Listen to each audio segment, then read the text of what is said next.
wax faa'iido oo ilaa agtiis aad kaga helayso maadaama reer hebel aad tahay horta ma jirto marka fadli oo qabiil horta la imaado oo leeyahay ninkan ilaahay wuxuu saa ugu yeelay ama wuxuu ku wanaagsan yahay waa reer hebel oo horta ma jirto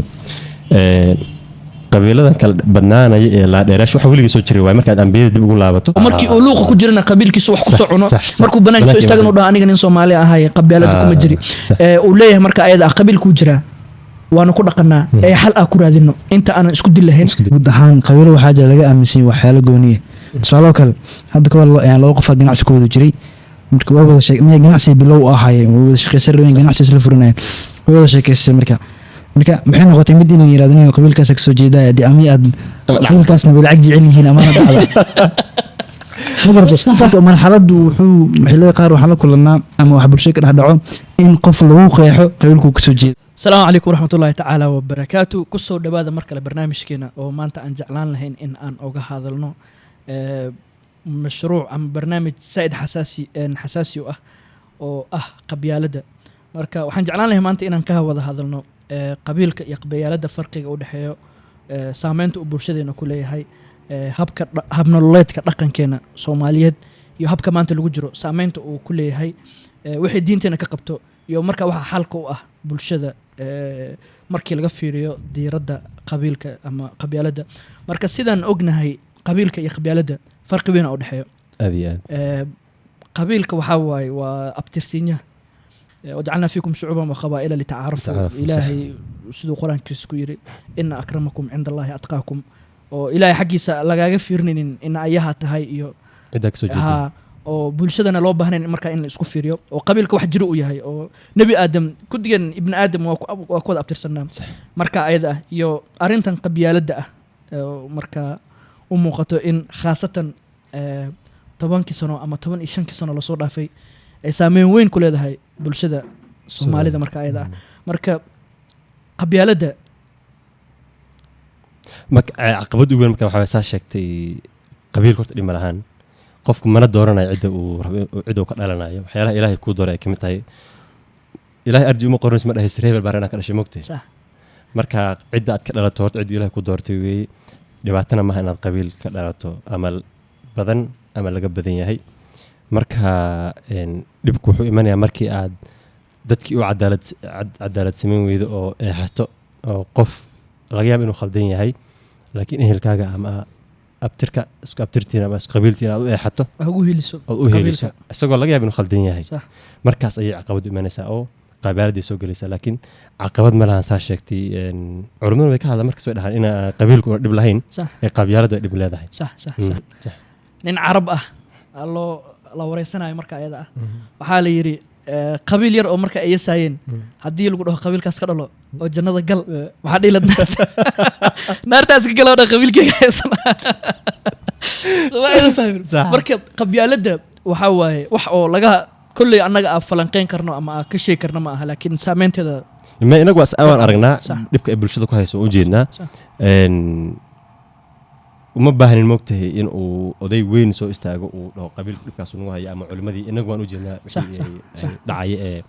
ee bulshada ku hayso marka waa saas wax oo loo baahan laga hadlo qabiilku iyo qabiiladu waa laba eray midna wuxuu leeyahay mid walba wuxuu leeyahay saameyn gooniye mid walbana markuu wuxuu matalayaa muxuu taagan yahay wax gooniye qof walba qabiil buu ka soo jeedaa qof walba reer buu ka soo jeedaa ama beel buu ka soo jeedaa qabiiladuna waxa weeyaan in aad qabiilkaaga ahayn aad tuhunto ama aad ciido ama aad wax ka sheegto ama aad mataqaantaadii waxyaalo aan munaasib ahayn ku samayso adigoo qof ku tuhmaayo ama ku dhibaateynaya qabiilkaasi uu yahay labadu marka way kala tahay idan qabiilku waa mid loo baahan yahay qabiil badan aad ka dhalato wax faa'iido oo ilaa agtiis aad kaga helayso maadaama reer hebel aad tahay horta ma jirto marka fadli oo qabiil horta la imaado oo leeyahay ninkan ilaahay wuxuu saa ugu yeelay ama wuxuu ku wanaagsan yahay waa reer hebel oo horta ma jirto qabiiladan kala badnaanaya ee la dheeraash waxa waliga soo jiray way marka aad ambiyada dib ugu laabato la sheeganayo tusaale ahaan nabi Luud markii ay waqtigii ay malaa'igtu u timid ay qoomuluudkiina ay damcaynayeen malaa'igtii martida u ahayd in ay wiilal qurqurxan oo yar ay ku xadgudbaan ay u tala galeen ay ku damceen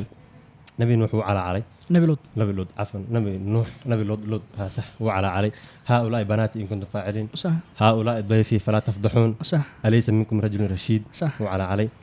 nabigii ka dambeeyey nabi luud markii ay isqabteen gaaladii waxay dhaheen walowlaa raxduka larajamnaaka wamaa anta calayna برجل شديد بعزيز سمعنا اساس امنيا marka horta qabiilada kala dheeraadaan ay kala bataan waa okay inuu dhahdo maanta qabiil dheer baan ka dhashay wax oo xaq kuma siinayso in aad qabiil kale aad dulaysato صح waana wax ajirto oo caadi ah way soo jirtay waxaad Soomaali bilowdan ma ahan in qabiilada kala bataan laakiin fadli gooni kuma imaado maadaama aad qabiil dheeraad ka dhalatay waxay ku xiranta oon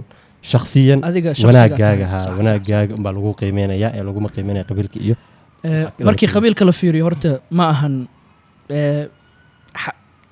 dagaalkeeda iyo qabacdeeda intii badan oo hadda ee bulshada isla wada kacayso waa hadda wax ani aan aaminsanahay sidii 4.5 kana loogu hagaajiyey in ay soo xasaasiyooday oo bulshada ay saad ugu dhaxbadatay laakiin qabiil weligiis soo jiray markii xuriyadda lagu dagaalamayay iyo ka hor taariikhda markii la fiiriyo qabiilka wuu jiray qabiilkana hadda ka sheekeynaysi nabi maxamed ambiyada asxaabtii صح ha nuu jira marka qabiilada weligeeda soo jireen qabiilkana wanaag badan uu leeyahay maadaama ay u muuqato adduunkan intuu soo jiray waxaan dawladda la leeyahay oo qabaa'iladan badan isku imaadaan iyo doorashada iyo waxaan codkan iyo ma jirin bulshooyinkii adduunka ilaa nebi aadam ilaa maanta noolaa qabiilun bay ku dhisnaayeen qabiil walba oo meel degan in uu xeer iyo kala dambeyn iyo nidaam ay leeyihiin hab ay nolosha ay ku wadaagaan hab ay isku difaacaan in ay jiri jirtay laakiin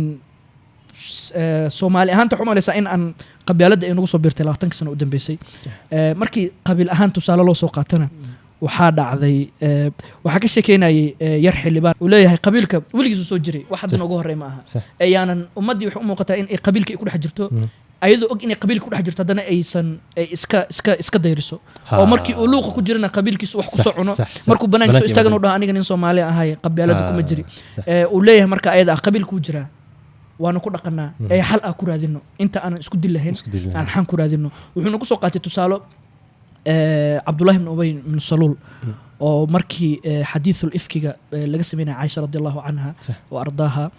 markii la yiri ninka ay la zinaysatay oo nabiga sallallahu alayhi wasallam xataa uu ka guuray oo dhibaato badan ay markaa ay maatay oo nabiga sallallahu alayhi wasallam asagoo loo waxyoonay xataa ay walwal badan ay ku jirtay oo markii dambana oo ilaahay quraan suuratu nuur aayad ku jirto oo ilaahay ku soo nadiifiyay oo ilaahay ku soo daahiriyay hooyadan Aasho iyo maqaamka ay markaa ka taagneed saxaabiye badan jiray oo loo ciqaabay Xasan ibn Thabit iyo saxaabiye badan oo loo markaa ayada loo garaacay ama ciqaabtii mudneed loo marsiyay laakiin waxaa dhacday in Abdullah ibn Ubay ibn Salul uu noqdo sidoo sheeganay nin laandheera ah oo qabiil markaa uu ku tiirsan yahay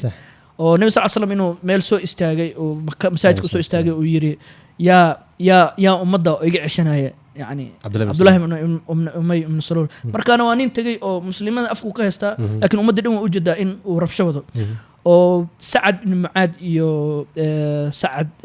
ibn Mu'aad iyo saxaabi kale Sa'ad ibn Zayd inuu yahay maleenay oo labada qabiil marka Sa'ad ibn Zayd maaha Sa'ad ibn Mu'aad iyo saxaabi kale magaciisa ma xasuusi oo labada qabiil Aws iyo Khazraj marka suldaam oo kala ha Aws iyo Khazraj ka Madiina degnaa labada qabiil mid kamid ah ayuu ka dhashay marka ayada ahna Aws iyo Khazraj intuu nabiga iman waqti badan isdagaalayeen waxay go'aan ku gaarsadeen marka nin ayaga kamid ah oo labada suldaan ahayn in ay ka dhigtaan amiirka ama boqorka oo marka Abdullah ibn Umay ibn Salul loo diyaarinayo oo coronationkiisa in lagu magacaabo marka nabi sallallahu alayhi wasallam imaaday marka qabiilku ka dhashay ma ogi qabiilka kale saxaabi ka soo jeeday oo saxaabi aanan saxaabi iska nool ma ahayn saxaabiyadii u weena ummadda oo talada islaamka gees ka lahaa ay yiri anaga kurka jareen ninka adina fasax bis soo ay fahmin saxaabi qabiil kala soo istaagay oo ka hadaan ragtahay taawo nabi sallallahu alayhi wasallam wuxuu bis way hala joojiyo because fitnadii ka sii badanayso marka qabyaaladu weligiis soo jirtay marka way jirtaa soo ay fahmin arin soo jirta ahayd waxaan u muuqataa hadda siyaasadeena ama nolol maalmeedkeena caadiga ah in aan isku taageerno qabiilka oo aanan fiirnin inuu khaldanayo inuu saxsanaa oo in ayahiga ma yahay waa wata markii aan dagaalka ka imaano oo hadii uu adina laga soo ray hadii arayno markaas ogaanayna inuu khaldan yahay in kale horta iska cilna rag kale marka taas u maleynaa in ay saameyn badan bulshada ku leedahay waxaad arkaysaa bulsho ama laba qof oo is wada mucaamulayo markay isbartaan ama magac guud ahaan qabiilo waxaa jira laga aaminsan yahay waxyaalo gooniya. Tusaaloo kale hadda ka hor laba qof ganacsi ku wada jiray, marka way wada sheekay ganacsi bilow ahaayeen, way wada shaqaysan rabeen, ganacsi isla furanayeen, way wada sheekaysay marka maxay noqotay mid in la yiraahdo niyo qabiilkaas ka soo jeedaa ama aad qabiilkaasna bay lacag jecel yihiin amaana dhacda. ma garatay marka marxaladdu wuxuu xillada qaar waxaa la kulanaa ama wax bulshada ka dhex dhaco in qof lagu qeexo qabiilku ka soo jeedo oo qiimihiisa isaga la fiiriyo asaga la fiirin qiimihiisa. Tusaaloo kale qabiil waxaa jiro isguursanin,